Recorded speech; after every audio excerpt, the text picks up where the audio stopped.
What's up, y'all? I'm back. Welcome What up? to another episode of I'm about to say cohort. Oh Jesus, under construction. Come on, man. Get it together, man. Wake up, Rodney. Oh man, I'm your boy Rodney. You have Kaza Sose to my right, and the angry black friend Jamal Darby to my bottom. Jamal, how you doing today, man?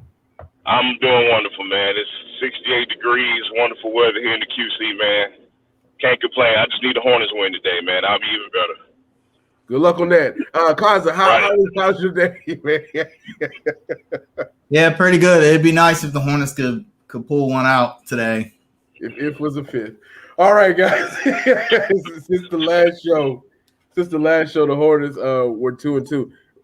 Refresh my memory. Did you guys cover the game before the Portland game or after? It was before the Portland Before. game. It was Okay. before because Negro Damas Kaiser called a victory. So yeah, it was before the game. Okay, so I stand corrected. We were 2-2 last week with wins over Portland and Cleveland 2 nights ago. With losses at New York and Chicago, unfortunately. Guys, what is one thing that you guys been seeing this past week with the Hornets 500 week? I'm gonna throw one thing out there. Miles Bridges is absolutely blossoming out there, man. Yeah, you know what though? People are gonna act like this came out of nowhere, and it didn't. We saw flashes of this in Miles' previous seasons, even last season as a starter. And then last season he goes to the Rising Star game and just puts on a show, gets MVP. And then there was, I don't know if you guys remember, not this summer, but last year, there were summer league clips of Miles Bridges doing crazy stuff, like Euro step windmills, and people were like, I remember that. Who is this guy? The potential's always been there, and a lot of people felt like he just needed some consistency. I'm not even sure if he just needed consistency. I think he just needed – sometimes you just got to find your game. Yeah. The biggest knock on Bridges coming out of college is that he settles for his outside shot too much. And remember, that was something we saw with Malik Monk. But I think of late, Miles been like, you know what? I can just dunk on anybody I want. If you in the way, you're going to get piped on. And he's been able to find a better balance of being aggressive to the basket and then finding his spots to shoot the three. And, I mean, now James Borrego is going to have a good problem to have. Yeah. PJ on the bench. When Gordon Hayward comes back, I mean, you can't not start Gordon Hayward. And then where does that leave Miles? Because then he's kind of playing out of position. So, yeah, but the ascension of Miles Bridges over this ever since he murdered Clint Capella, he's been averaging like 23 points a game. It's kind of crazy. Yeah, I think, we've never questioned Miles Bridges' competitive nature. That's been here since he's been a rookie. Like Kyle said, the only question we had with Miles Bridges is consistency. But, I think the thing that I'm most impressed with Miles Bridges is that dog. Like, that guy would not let us lose to the Cleveland Cavaliers, man. Like, he basically took over that game and said, we're not losing today. If the Hornets had 5 more guys like that, man, we'd be way better off than what we are now. This week, man, we're still marred by injuries. We're still marred by lack of scoring. But if Miles Bridges plays like that all the time, which is what we're hoping for, we're going to be all right, man. And like Tyler said, man, we're going to have a very good problem to have when all the guys come back. And at this point, man, I have to concede a point. I'm tired of fighting it. PJ's got to go to the bench, man. You can't stop. You can't not start Miles Bridges at this point. This guy's competitive nature could take us to heights that I'm ready for, man. So I mean, guys, one thing that kind of has stood out to me with Miles, man, he's getting to the free throw line more. That was a concern of mine, like coming in, because in college, in his first 2 years, he didn't get to the line. Right. Another thing that's been shocking to me, man, his creation off the bounce. Like he's creating his own shot off the bounce. And then another thing is, man, he's creating for others. I've never seen this before. And this is like a complete revelation, like especially within a year where we had a COVID shortened off season. And it's just a spectacular thing watching his kind of game flourish at this point. Oh, and I'm gonna push back. Why not start PJ, Miles, and Gordon? PJ at the 5, Miles at the 4, Gordon at the 3. I mean, do we have a center on the roster? Well, look, man. Again, this is why it's a good problem to have, man. I mean, here's an example of here's a case you can make for not starting PJ, and this is just nitpicking, and this is me playing devil's advocate. You look at that Cleveland Cavaliers game. Jared Allen, who has a clear size advantage, I want to make that clear because I don't want to knock PJ. You know what I mean? Jared Allen got anything he wanted in that first half of that Cleveland Cavaliers game. Bismack Biyombo comes in and plays a little bit more minutes in the second half, and you don't really hear from Jared Allen that much in the second half. I know Charlotte Hornets fans don't like to give Bismack Biyombo credit for anything, and they're going to blame him for everything wrong. But you got to give Bismack some credit for what he did in the second half in containing Jared Allen. That's a case you can make for PJ Washington. Again, it's nitpicking, and it has more to do with lack of size. But again, this is why it's a good problem to have. And James Borrego, who's been matchup based, since he's been the coach of the Hornets, I mean, I don't really see why you just can't just base it on matchup from game to game. And then also, man, like we don't win that game without PJ at all, man. He scored 25. Yeah, no doubt. He was very effective as well, man. And honestly, I just think it's a second year slump thing with him. Right. It's going to be an interesting question, man, in the next couple of months, man, because both of those guys kind of play the same position, and both of them have pretty good upside. And let me push. I know what you're about to say, so let me offer some pushback. You also can't really forget about the fact that they also play well together. Yeah, they play a lot. They play the same position, and they a lot of the game is similar. But I noticed that they also play very well together, man. So I'm not so sold on the fact that, hey, you got to get rid of one, you got to make a decision. I'm really not so sold on that, honestly. Good point, Kazi. What do you think about it, man? Yeah, I agree. I think you find a way to make it work. PJ's actually done a pretty solid job at the 5, despite what we all think. I mean, that's not his natural position. Yeah. And for him to come in and he does a decent job of rim protection and getting rebounds. I mean, it's crazy. It's just that offensively, sometimes he has trouble finding his rhythm at the 5. So, but having said that, I'm not a huge fan of the PJ at the 5 thing. I like small ball, but I just don't know if PJ is that guy. I really think the Hornets need interior presence. They really do. It doesn't have to be an all-star interior presence, but they need interior presence. And sometimes PJ doesn't give that presence like the Hornets need. So me personally, I'd start Miles and bring PJ off the bench, give him that little bit of spark. But like we said, that's a great problem to have. Yeah, and one thing one point I want to make as well. I think sometimes we make too big of a deal out of who starts versus who sits.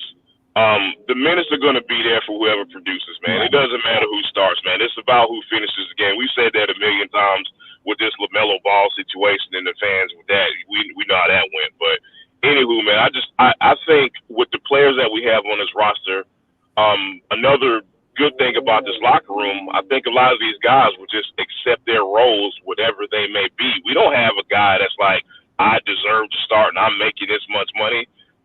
So to me, it just doesn't matter, man. Guys, I got a question for you. So so Vernon Carey wasn't the answer at the 5. I mean, I was out last week. Oh, what a shock, man! I'm so shocked. So guys, so we have a young guy on the bench. So why isn't Vernon Carey playing? Like I've seen this question a lot within Hornets forums. Can you guys just kind of explain why he isn't playing? People to ask the question. The other night were upset that Vernon Carey started, but only played about 5 minutes and then didn't play again. And they couldn't understand why. And my thing was, did you guys see that 5 minutes? Was I the only person watching the game? Whoa. Maybe I watch a different game. I don't know. Listen, go ahead, Kaza.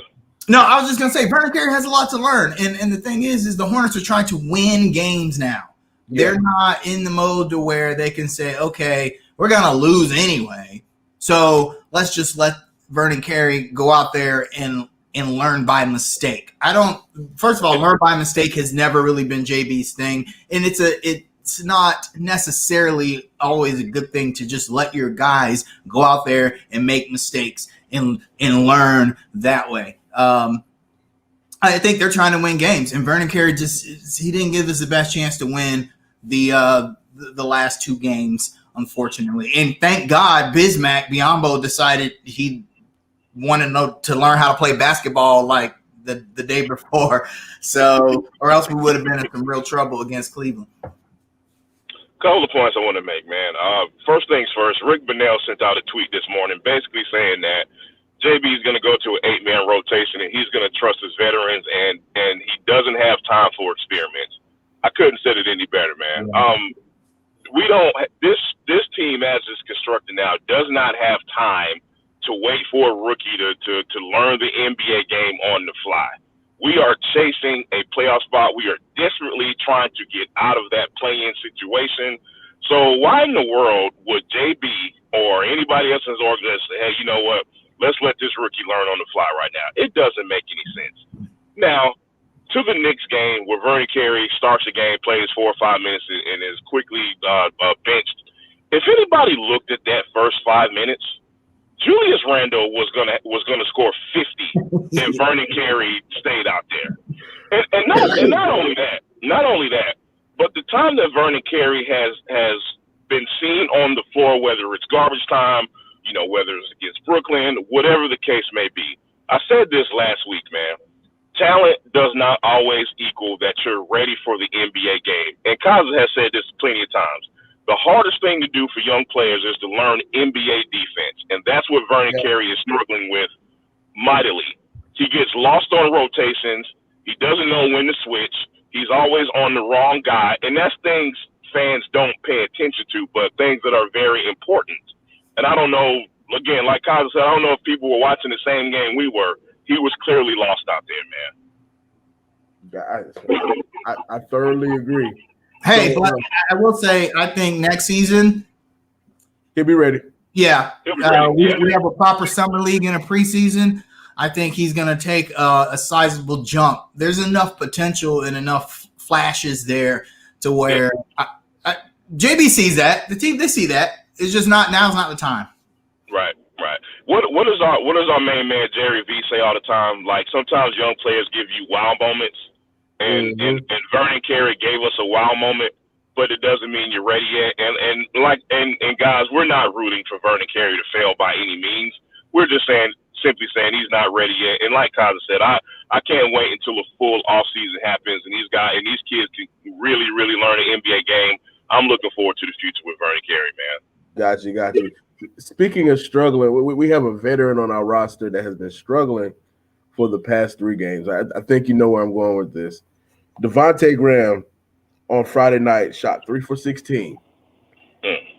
The night before, but he shoots a bunch of threes, so it's okay, right?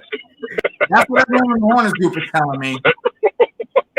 The night before, 6 for 14, and the game against New York, 3 for 10. And it's been pretty bad. His saving grace is that he's been getting other people involved within the game. Guys, man, so what's your prognosis on Devontae Graham? I've been saying this. To me, he is a backup point guard in the NBA, like a high volume Isaiah Thomas type of guy that can bring you the energy off the bench. What's your prognosis on Devontae Graham? Hey, look, man, you know I'm not a hot takey guy, but here's a hot take for you. Devontae Graham is losing himself some money, man. I've come to that conclusion. That honestly, man, you can't defend the shooting percentage. You just can't. As much as I love Devontae Graham and I love what he did for this team last season, I honestly see a bit of a regression, and I don't know if it's due to injury or lack of training camp and all that stuff. I want to be objective about it, but the reality is, man, he's not shooting the ball as well as we need him to, especially now with all the injuries that are going on. Facilitating is cool. That's what his point guard is supposed to do. But let's be frank, y'all. We need Devontae Graham to get us buckets in the state that we're in now. And he's not doing that, man. And again, I don't know if it's because I don't know what's going on with him, so to speak, man. But we need buckets from Devontae Graham. Facilitating defense, great. Put the ball in the hole. And if he's not going to do that this last, depending on the playoff situation, if he's not going to improve on that going forward, man, again, he might have to take a light deal or not be here next year. Gotcha. Yeah, I'd be shocked if he wasn't here next year. But Devontae Graham is a high volume shooter. He has to get a bunch of shots off. He has to get in the rhythm. And JB gives everyone's got green light, which is not something actually I'm a huge fan of, but everybody's got a green light. And I do not want the Martin twins to have such a green light. No, they need to have a yellow and an occasional red light. Yeah. But since Devontae's got that green light, there are some times where it affects his decision making. He knows that no one's going to admonish him for taking a bad shot, and there are times late in games where I'm like, dude, why would you shoot that? That's what I'm thinking. But here's the other reality about Devontae Graham. That's really the only way he can score. When we talk about his shooting percentage, which actually is perfectly in line with what it was last season, around 38% from the field and 37% from three. The thing is, though, he really can't score in any other method. Remember when Kemba Walker could not score around the rim, and that was the biggest knock. And then he worked on that, and then the next season he's an all-star because he's able to manipulate the defense by getting in the lane and scoring there. Devontae Graham has to develop that part of his game because if the three's not falling offensively, you gotta get to the bucket. We got nothing. Yeah, and to be fair, he can't facilitate. He can make plays. But that's probably a reason why he's better coming off the bench rather than starting. Now, like I said in the chat, we don't really have a choice right now. LaMelo Ball is out, and I don't really want to see LaMelo. I mean, I do want to see LaMelo Ball, but let's be honest, I'd rather they shut him down for the season. So we're probably, rolling with Devontae through the rest of the season in the playoffs if the Hornets make it. So. Also, the pump fake's got to go, man. He doesn't pump fake as much as he did when he was going through that bad shooting slump. But man, like if you feel like you got a pump fake, then drive to the basket. But he knows that that's not his game. He's got to shoot three. Right, guys. You mentioned LaMelo. This week he was cleared to do some contact one-on-one drills. Unfortunately, looks like we're going to bring him back. So, So how soon do you foresee him coming back? I was thinking today, but obviously not today. But when do you guys think LaMelo's coming back? I mean, there's no real way to tell, man. I mean, not because James Borrego himself doesn't even have a timetable. Because trust me, Rick Bonnell asked James Borrego every post-game conference. That is the first thing Rick Bonnell asked James Borrego, and he doesn't have an answer for him, man. But I want the Hornets to just err on the side of caution. That's it, man. There's no need for risking any long-term health effects or future with LaMelo Ball. If they need to shut him down for the rest of the season, which I don't think they're going to do, I think they want him to play. I think they kind of look at him like, well, he's a 19-year-old guy, man. He'll be okay. So with that being said, man, if I had to guess and put an estimate on it, I'd say probably within the next week and a half, we'll probably see LaMelo Ball, and that's just an educated guess. Yeah, if LaMelo Ball feels like he's ready to play, the Hornets would have to chain him up to the basement of the Spectrum Center to keep him off the court. I just don't – I mean, LaMelo Ball is every night you look at him on the sidelines and you can tell it's just torturing him that he's not out there playing. And so if he feels like, all right, man, my wrist feels good, I'm ready to go, it's going to be hard to tell him no.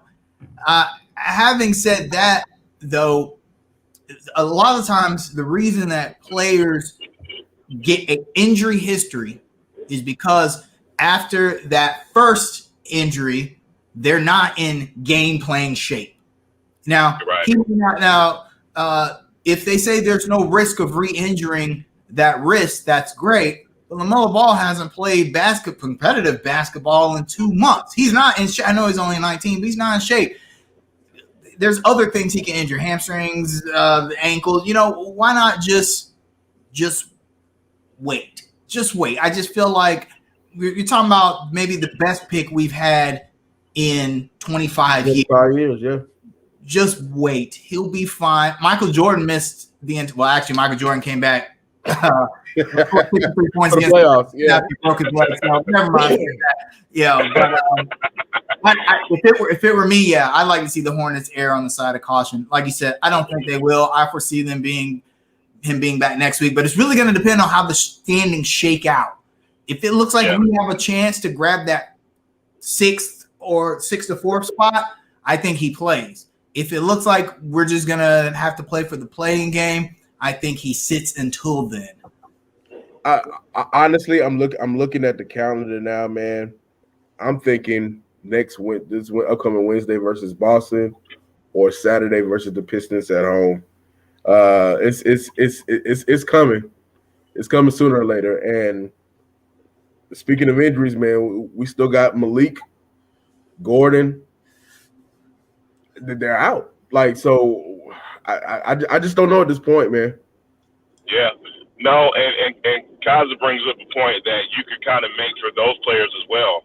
Even when they come back, if and when they come back, they're still not going to be in basketball shape. So I hope at some point when we have all these guys back, we can kind of quell our expectations a little bit as far as how productive they are, because we're going to talk about guys who haven't played basketball in 2 or 3 months. You know what I mean? Like, as much as we want them back, as much as we want what they bring us to the team, man, I don't know if our expectations can be realistic, to tell you the truth, man. Now, Gordon Hayward to me is another story, because you don't necessarily need his shooting all the time. Gordon Hayward is a playmaker. You know what I mean? Like, Gordon Hayward has a couple of double-digit assist games. So we can bring him back and he can at least be that, then that's cool. We may not need a bunch of scoring for him. Malik Monk, you want him to put the ball in the hole, nothing else. You don't want him playmaking. We don't look for anything else from Malik Monk. You get what I'm saying? So when these guys come back, man, I just say let's chill out a little bit and kind of lower our expectations a little bit. Guys, so next Thursday is the NFL draft. Our lovable Carolina Panthers are picking 8th right now. So who do you want at the number 8 position? Who do you think we'll get? And who will you riot on Mint Street if we pick up? Well, there's talk that they're going to trade the pick. And so a lot of the mocks actually have us trading the pick. And I would not be upset. Me neither. If they traded the pick. I mean, you went and you got the quarterback that you wanted. So, the consensus was that Justin Fields might be available around then. And if he was available around then you take him. If he's not available, then you look at someone like Micah Parsons. The Panthers need linebackers. There's really no offensive tackles in the first round that would be available to the Panthers that really jump out. I'd like to see them trade that pick. I'll be perfectly honest. I don't think we need that many more offensive weapons except for to shore up the offensive line. You got to work on the defense. I think that although we're weak on the back end, but I feel like the heart of the Carolina Panthers defense has always been the linebacking core. Always going back to day one. We've got to fix that again. That's what the Panthers do. So Micah Thompson would be my pick if he's available at 8. Else, I'd like to see us trade the pick. I think this is the perfect draft to trade that pick in order to get more draft picks, and I think that's going to be more of a reality because everything we've read about Scott Fitterer kind of points to us trading the pick. But I will say this. I will have my riot gear on, and I will have a lit pitchfork if we draft Mac Jones. I will be y'all would need to set up an under construction bail fund if they draft Mac Jones. That is the one guy like they cannot draft. Sorry, man. There's an offensive tackle that has actually been rising up in the mock drafts named Rashawn Slater. I don't know much about the young man except one thing. When he matched up against Chase Young a season before, he completely shut him down. That's pretty impressive to me, man. And if you look at the mock drafts, he's actually been rising up a lot, man. But I think this is going to be the draft where we trade down, man. And like Kyle said, I'm not mad at that. If I had to kind of put a dream scenario, we trade that pick, we get 2 back. If we end up with somebody like a Rashawn Slater and a Micah Parsons, I'm good with that. Gotcha. For me, man, if we stay at number 8, I want Penei Sewell, or I'm going to surprise you with his name, J.C. Horn. I think he's the best DB in the draft. He's the son of Joe Horn, corner from South Carolina. Man, look, I'm going to tell you this now. If we draft Mac Jones, I am going to Tepper's house, knocking on the door, and everything. And look, even if we draft a wide receiver at number 8, I'll be pissed. Yeah, I don't Jamar Chase or I just don't think we need a wide receiver unless you really feel like that's the best player available. That's something we haven't mentioned here. You always take the best player available. Always, no matter what the position. And let's be clear, man. We might not need a Jamar Chase, but you can't deny his talent, man. That dude might be a top 3 talent in this draft, quite honestly. Yeah, a lot of the experts though have us trading to get an offensive tackle. A lot of people don't think that Sewell will be there. And I'm one of those people. I don't think he'll be there. Yeah, a lot of people project him to go between 3 and 5. However, there is Tevin Jenkins from Oklahoma State, and a lot of people have tied us to Christian Darrisaw from Virginia Tech, who I don't know a lot about, but those are two tackles. It's just that in the first round, drafting for need a lot of times is a reach. And I don't want to see the Panthers reach, considering we've typically drafted very, very well in the first round throughout our history. I feel like trading for a position of need in the first round might be a reach. And guys, man, like if we trade back, there's an offensive tackle prospect that I am quite interested in. Christian Darrisaw from Virginia Tech. Mm-hmm. He's offensive tackle. So I mean, if you believe in Sam Darnold, you need to protect him. Don't do what you did with Cam. Look, Sam Darnold ain't as mobile, and he will get killed.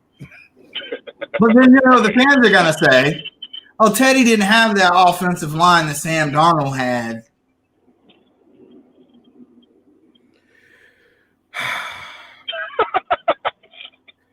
A lot of people Bridgewater's answer, and we just got to build offensive line around him. Man, that's Teddy. Absolutely. Bump Teddy, man. So, look, man. Guys, real quick.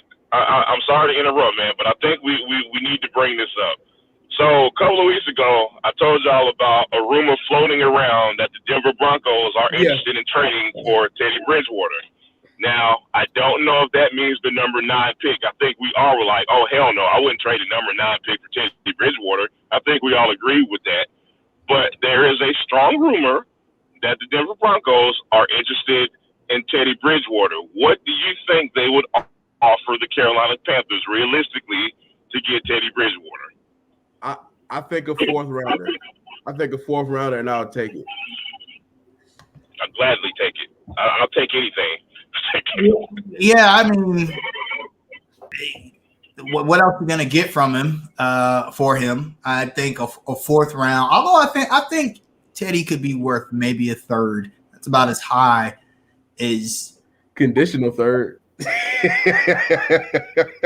Maybe. I mean, here's the thing. Compensatory player. Despite what every Panthers fan thinks about Teddy Bridgewater, the fact remains is that he is a very solid NFL starter. There's no way getting around that. He's not terrible or anything. He is a solid NFL starter. I mean, he's not in Minnesota. We wouldn't even be having a line between average and below average. He's right on straddling that line.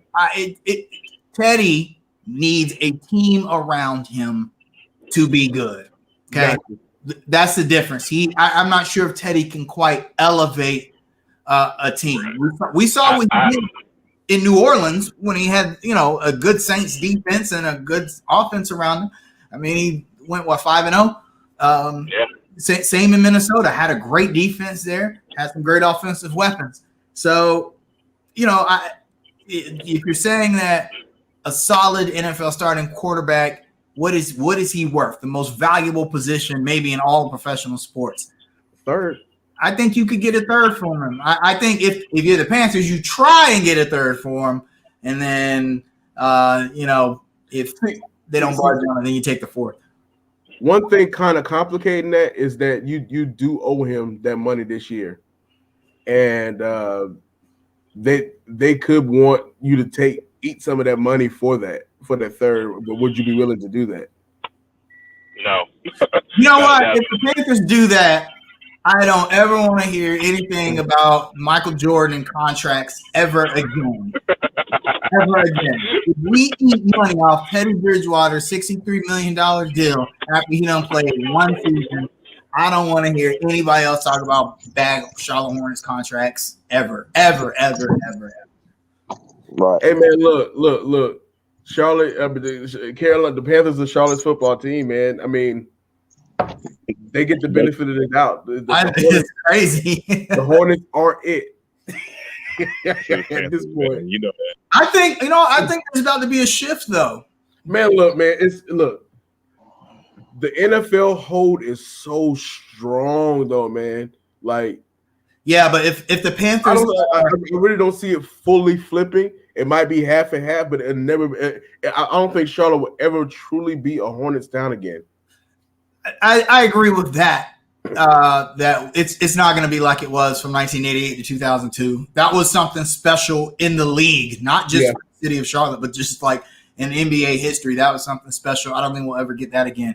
But I will say that with Cam Newton gone, the Panthers don't have any stars, and I think the fans would tolerate an average Hornets season more than they would tolerate an average or mediocre Panther season, mainly because the Hornets have Lamelo Ball, Miles Bridges. People cannot wait to go back to games at the Spectrum Center to see those two guys play. There's nobody on the Panthers that I'm like, man, I cannot wait to go to Bank of America Stadium. Man, look. I cannot wait to see Sam Darnold step back, get sacked. Man, that's guys, man. So we're gonna transition on, man, into something a little more serious. The George Floyd verdict for Derek Chauvin came back, and he was found guilty on all three charges. I'm going to honestly say I was prepared for mayhem because history has shown us that this isn't the way that things go. How did you guys feel when the verdict came down? So I was driving around, man, and I had my CNN app open. Now, I do want to say throughout this whole trial, man, I purposely didn't pay any attention to the whole trial. Like, I'm just, emotionally just done with all that stuff, to keep it simple. But, that day, I obviously wanted to be in tune with the verdict. I wanted to see what it was, man. I had my CNN app open, and I was, I was on pins and needles. You know what I mean? Again, I had been interested in the whole thing, but that day I was on pins and needles. I was nervous. I was just patiently awaiting what that verdict was going to be, man. And when they read the verdict, I just exhaled. I just let out a big breath, like, man, like just one time out of a million. It's like, thank you, thank God, we got some form of justice. We'll wait for sentencing, and we'll get to that conversation later.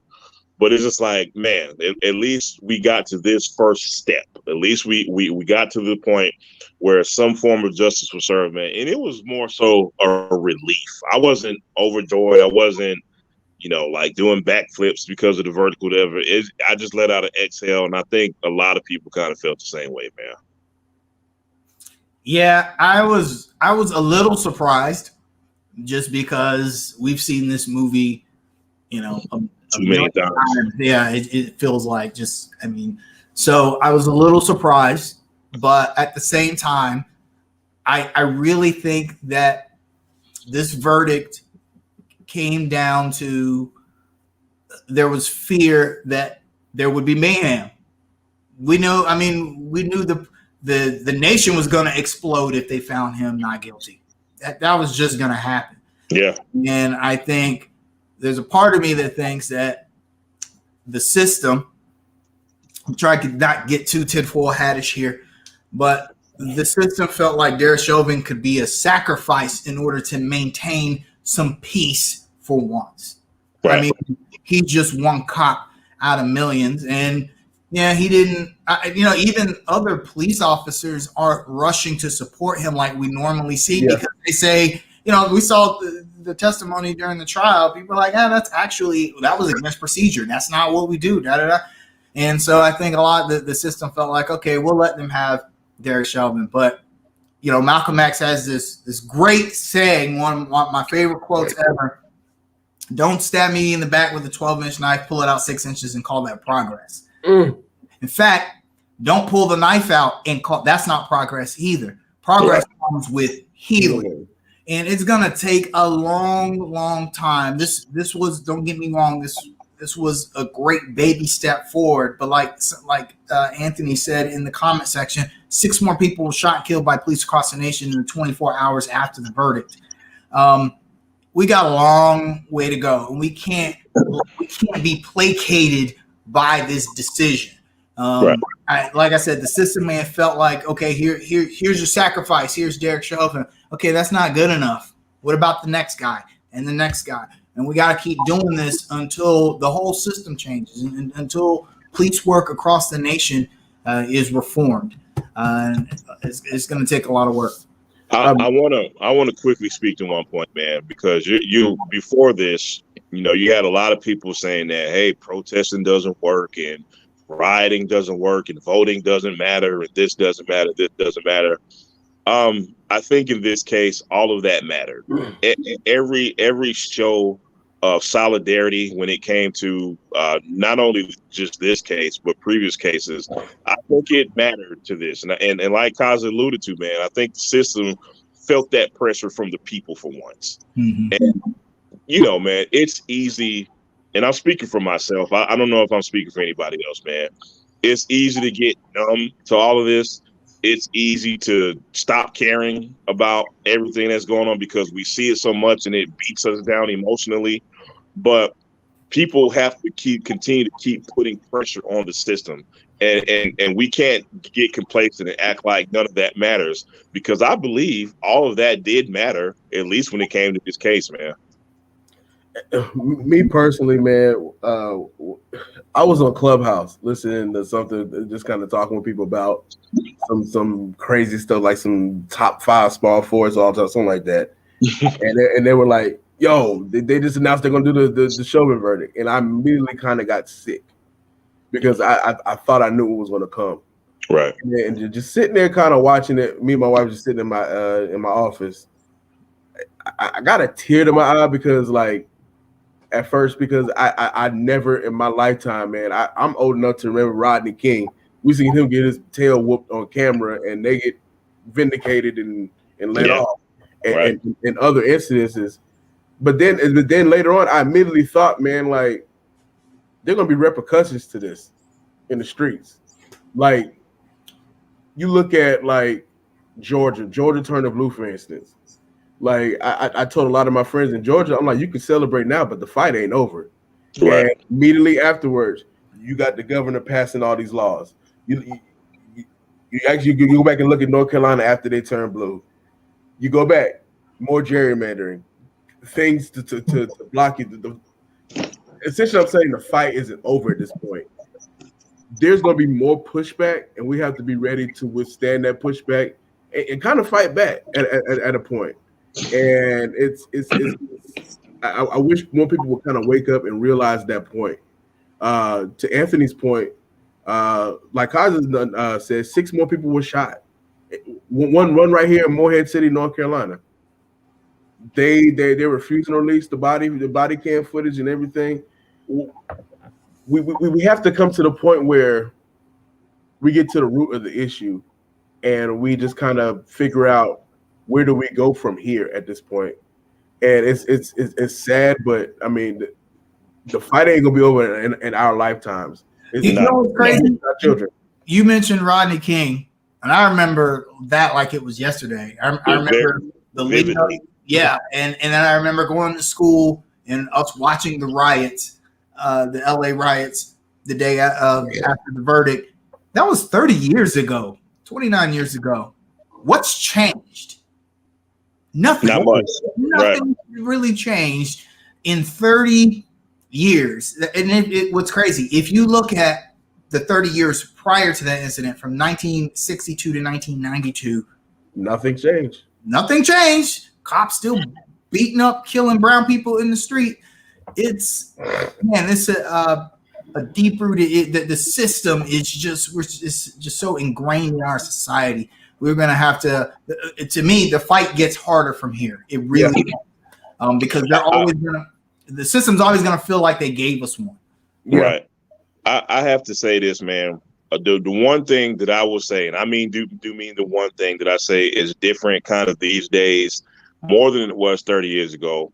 I'm looking at a game that came on Saturday. I forget who was playing, man, but Maria Taylor and Jalen Rose, who were hosting like the pregame show, man, were very vocal about everything that went on in the George Floyd trial. And y'all can correct me if I'm wrong, man, but I don't remember sports personalities and major TV networks being so outspoken about these issues. And I think that's the one thing that's progressing. And I may be wrong, you know what I mean? But I just kind of noticed that the ESPNs, the TNTs, mainly the NBA guys, even the MLB somewhat, has been pretty vocal about at least this George Floyd trial. And that's something I appreciate, man. And I hope that's something that continues going forward, man. And that's something I appreciate a little bit. And crazy, I was in LA last week, and I went on a tour, and they drove us past Florence and Normandy, where all that the Rodney King riots started. And nothing in those neighborhoods have changed in 30 years. Maybe a little of the demographics you got, instead of a little more black people, you got is 50-50 with brown now. And something interesting, man, like they always bring up the white truck driver that got beaten. Reginald Denny. Denny. Did you realize that a black truck driver was beaten before him? No. They never mentioned that story. But I'm gonna move on, man. I'm gonna move on. Jamal, you want to talk about this Southend story, man? Not really, man. But here we are. Oh God. So and please, I want the audience to please forgive me, man, because I'm rushing home and I don't have this guy's name in front of me, man. But hey, Roddy, I'll give you the name. His name is Joe Franco. Joe Franco, some bigwig CEO that's not even from Charlotte, said that the reason that people are moving to Charlotte is because Southend is so cool. Southend is the coolest place in Charlotte, North Carolina, and people and young professionals and yuppies are moving to Charlotte because of Southend. Dude, I put this on Twitter, man. You cannot be more out of touch and tone deaf as that statement is. We're three people that are diehard Charlotte. We have been here forever. To insult Charlotte, North Carolina like that, and to put this vanilla whitewashed neighborhood as the coolest thing in Charlotte is just flat out insulting. I don't even know where to go from here, man. Kaza, how many times have you been to South End to hang out? And I mean within the last 5 years. Let me make that clear. Okay. In the last 5 years? There's a reason why I'm saying probably zero. Maybe once. In the last decade, I don't know, 2-3 times maybe. I mean, the thing is this. You know, I'm gonna butcher the phrase here, but causation is not correlation. Mm-hmm. So just because young people are moving to South End in drones doesn't mean that people are moving to Charlotte because they want to live in South End. They're moving to Charlotte, and if you're a young urbanite who wants to be in the city, there's really nowhere else to live. South End, if you want to be, first of all, good luck getting a place like downtown. There's really nowhere to go to the east unless you start to go out towards like the Cotswold area, and that's, first of all, that's too expensive for most young people to live. And it's a little further away. Whereas, you know, South End has kind of created this it's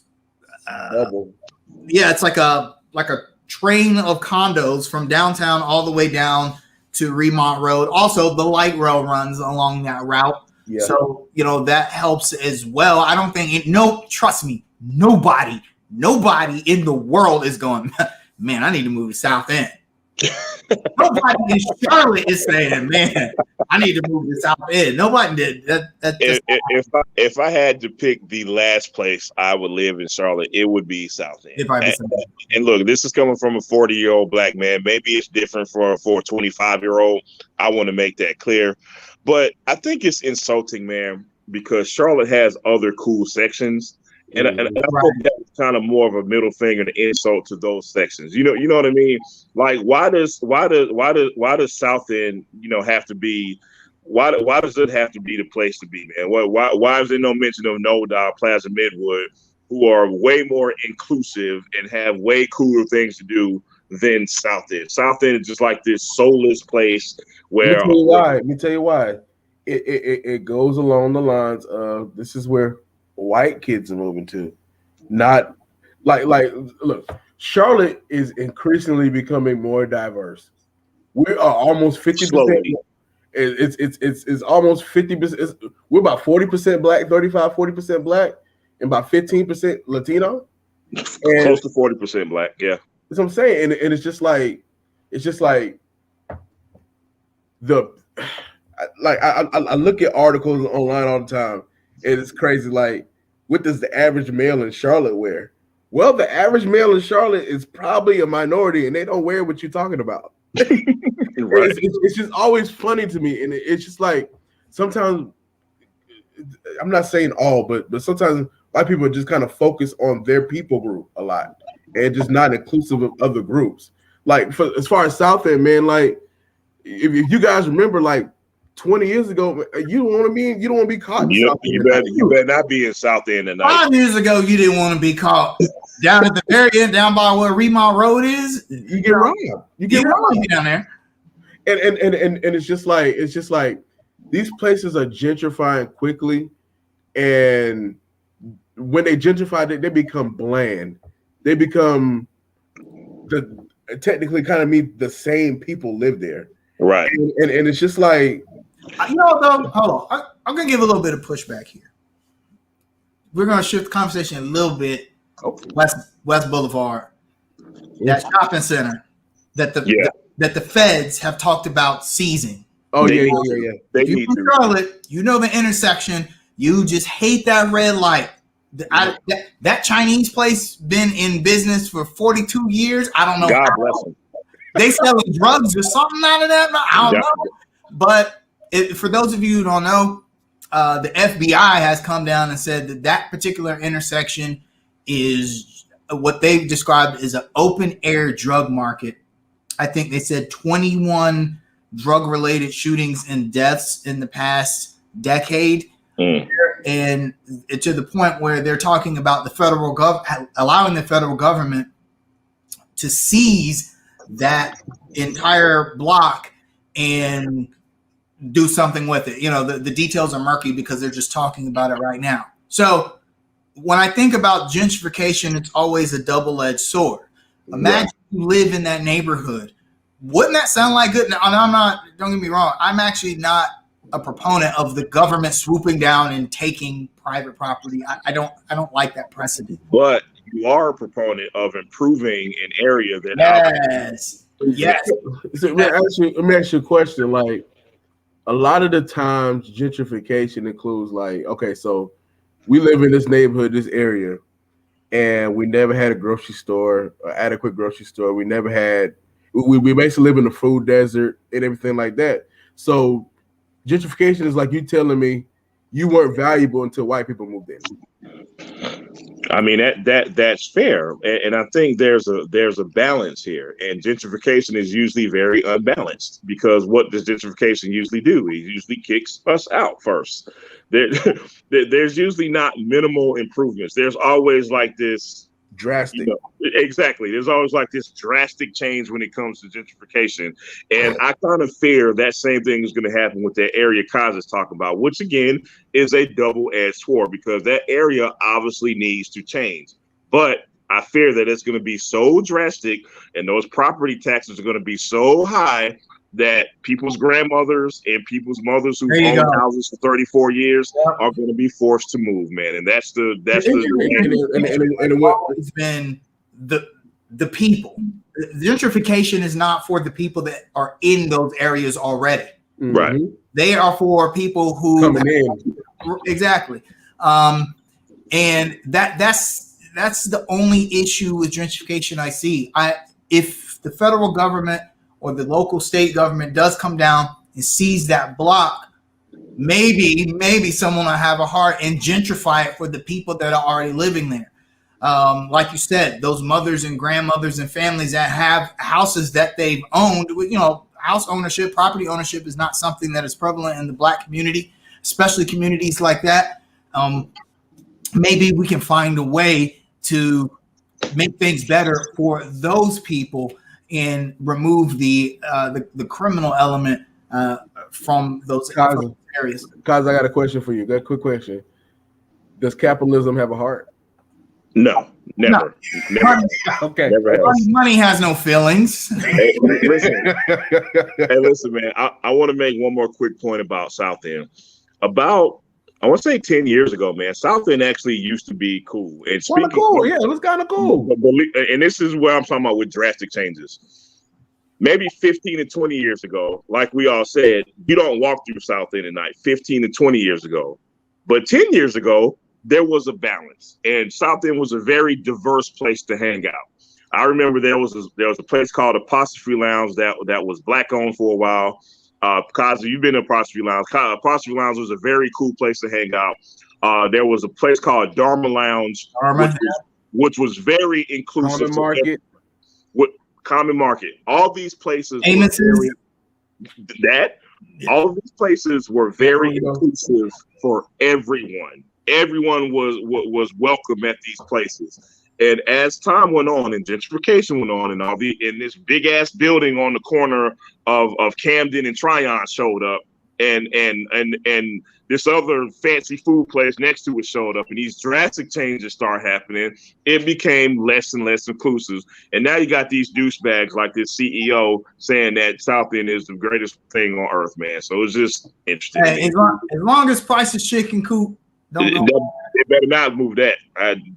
Then we're good. That and the gas station on East Boulevard is South. I got a hot take. I got a hot take. What's up? Price's Chicken Coop is average. It might be, but it's a solid thing. I actually don't disagree with that, but it's iconic. It's home South. Like, you've been to LA. Did you eat at Roscoe's while you were there? Hell no. Okay. Well, I mean, all I heard about Roscoe's Chicken and Waffles. When I lived in LA or the LA area in Orange County back in 2003. Went to Roscoe's Chicken and Waffles. I'm like, serious? This? And look, when I ate at Roscoe's, I like, man, Midnight Diner better than this, man. Like, Hey, man, look, I got another hot take. LA is overrated and the food is not that good. Let me disagree with you a little bit. There are, I hate to say it like this, and I'm being a little facetious. Where the common people live at in LA is very overrated. Yes. The beautiful parts of LA are more beautiful than I've ever seen, but we just can't afford to live there. I kind of agree on the food. Although Anthony says the Mexican food, I mean, yeah, if you live out, look, the Mexican was good. In-N-Out is trash. Fat Burger's average. Yeah, Fat Burger's pretty. Fat Burger was better before they became like this big. Now you can go to Bacon and get a Fat Burger. Let me tell you real quick, y'all. I ate at a restaurant in LA called Barton G. Barton G is like this famous chef. He has restaurants all over America. That is the best meal I've ever eaten. Now, LA food may be average, but Barton G is the best restaurant I've ever been to in my entire life, man. When I think LA, I don't think probably high the whole time. And I feel like compared to the other two giant cities, LA and Chicago, LA pales as far as food. But as far as a place to live, I mean, California, for all its faults, is a good. I mean, you can literally do anything within like 20 minutes. You want to go on the beach? 20 minutes. You want to go skiing? 20 minutes. Look. You want to drive 3 hours to Las Vegas and spend the day there and spend all your money? You can do it. You want to go down? You want to get shot at? Go to Compton. I mean, there's everything. Look, man. Look. You say 20 minutes. That normal 20-minute drive in LA is an hour and 20 minutes. That's if you take all the tourist freeways. If you take the Santa Monica Boulevard or the 405, the traffic there is dumb. Look. I am not driving through Blood territory, Crip territory, MS-13 territory just to get to the beach. Hey, my life is worth a little more. The risk. Hey, one time I got lost in Inglewood. And dog, I was like, Paul Pierce saved me. Like it was very tense. Because Cass was looking at my car and my car had North Carolina tags on it too at the time. So Cass was looking at my car like, yo, who the fuck is this guy? North Carolina, cuz. Hey, man, we're gonna get into some shout outs, man. You want to go first, Kaiser? I'll go first, man. Yeah. I'm gonna give a shout out to Cam Cohart, man. Rest in peace. I know people that know him, and it's tragic the way that he passed, man. From my vantage point, he was a good father to his 3 children. He had his boys with him all the time, man. And I'm more so hurting for his children who lose a role model, lose a father who was heavily involved. Especially as a black man, he might have had his incident with the baby, but there's never no celebrating the death of a black man. At this not a true charlatan. Absolutely. A true charlatan. Hard represented Charlotte, like anyone. And on another somber note, Shock G passed. Yeah. From Digital Underground fame, man. You guys who don't remember the Humpty Dance, and it's funny because the Humpty Dance is how we all remember Digital Underground, but they had such a huge impact on the evolution of hip hop in the 90s, and that was Shock G. Super talented guy, could rap, could play all the instruments, and he was something that I didn't know as a kid. I didn't realize they were the same dude until I didn't either. That's the same guy. Go listen to his verse on We're All in the Same Game. Yeah. Go listen to his. I think he had the best verse on that. Also, the piano solo on Do What You Like. Just a really talented guy. I'd hate to see another dead rapper. I hate it, but yeah. Man, rest in peace, Shock G, man. Rest in peace, Cam Cohart, man. Shock G, I just want to talk more about his talent, man. He actually produced a couple of Tupac records. There's no Tupac without Shock G. I want to make that very clear, man. Shock G was a mentor to Tupac. Like Tyler said, an extremely talented guy, man. More than just a rapper. I mean, he was kind of a savant when it came to hip hop music, man. He could produce any type of record, which he did, and he doesn't get enough credit for, man. So, man, I'm tired of saying rest in peace to some rapper every week, man. It's too much, man. I do also want to give a shout out to ClutchPoints.com. I cannot believe what I read yesterday. The apocalypse is upon us. A national media outlet gave Michael Jordan some credit. I cannot believe it. Oh my God. Clutch Points gave Michael Jordan an apology of some sorts for national media overly criticizing the Terry Rozier contract. Clutch Points went on to say that was a mistake on the national media's part. The Terry Rozier is actually working out very well for the Hornets. I cannot believe it. I don't know how much the Hornets paid Clutch Points. It is just so surprising to finally see some objectivity from a national media outlet. Shout out to Clutch Points, man. Oh man, look, Shot G produced So Many Tears by Tupac. Yes. Yeah. My favorite Tupac song. My favorite Tupac song. One of my favorite, yep. And, oh man, look, I got a shot at, man. It happened in Greensboro this past week. It was a board meeting. A black doctor had her name there. Yeah. And, one of the board members refused to call her by doctor. And okay. I am in grad school and I just recently did a project on just kind of basically implicit bias and stuff like that. And it's just like sometimes it's no matter how educated we are, our socioeconomic status, we're just still kind of there's still prejudice against us, man. It goes back to what we said earlier. Work still has to be done at this point, man. Yeah. We have to be intentional and demand the respect that we deserve. Pretty much. I'm done. Any other shout-outs and shout-outs? Chris, Young MC was whack, dude. Who? Young MC. Chris said Young MC had the best verse around the same game. Young MC was trash. I'm sorry. No. Hey, real quick point on Young MC. The only rapper in the history of the Source magazine to get one mic. Look it up. Ooh, one mic. Hey, I'll take some of that bust and move money though. He's probably off that. Listen, the name of the album was Return of the One Hit Wonder, and the Source gave him one mic. Wow. Yep. All I need is one mic. No, not that way. Oh, guys, and finally, before we go, man, shout out to the family of Earl Simmons. The funeral's today. The memorial was yesterday, man. I watched it on YouTube. It was pretty cool. I'm gonna give Kanye his credit. That choir is pretty dope. And thank you guys for watching, man. You have a wonderful day, and thank you for your continual support of Under Construction. Yeah. Peace out, fellas. Next week. See you next week, bro.